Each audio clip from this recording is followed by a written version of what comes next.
With all the tariffs flying around, how much does it actually cost to get a PCB produced and sent to me here in the US? I've not been able to find a definitive answer to that question, so there's only one thing to do. Let's give it a try.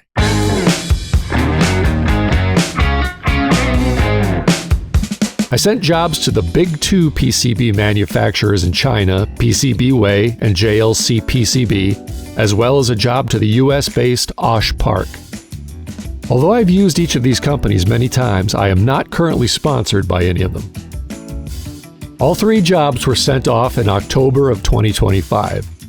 I ordered 3 boards from OSH Park, 10 boards from PCBWay, and 45 from JLCPCB, which was actually 3 orders of 15 boards.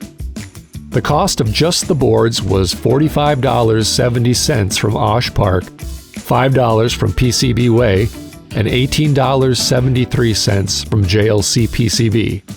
For the shipping carrier, I used USPS for OSH Park, Global Direct for PCBWay, which is the cheapest option they offer, and DHL Express DDP for JLCPCB. DDP, or Delivered Duty Paid, means the seller is responsible for paying all duty, taxes, and other costs.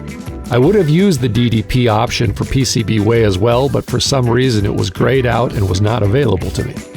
Shipping costs were free for OSH Park, $6.70 for PCBWay, and $28.41 for JLCPCB. There were no extra fees from OSH Park. PCBWay added 82 cents for using PayPal, and JLCPCB collected $10.30 for custom duties and taxes.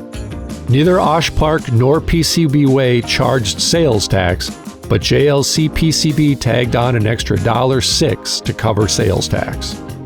The grand totals were $45.70 from OSH Park, $12.42 for PCBWay, and $58.50 for JLCPCB. It took 13 days to get the boards from OSH Park, 12 days for PCBWay, and 9 days for JLCPCB.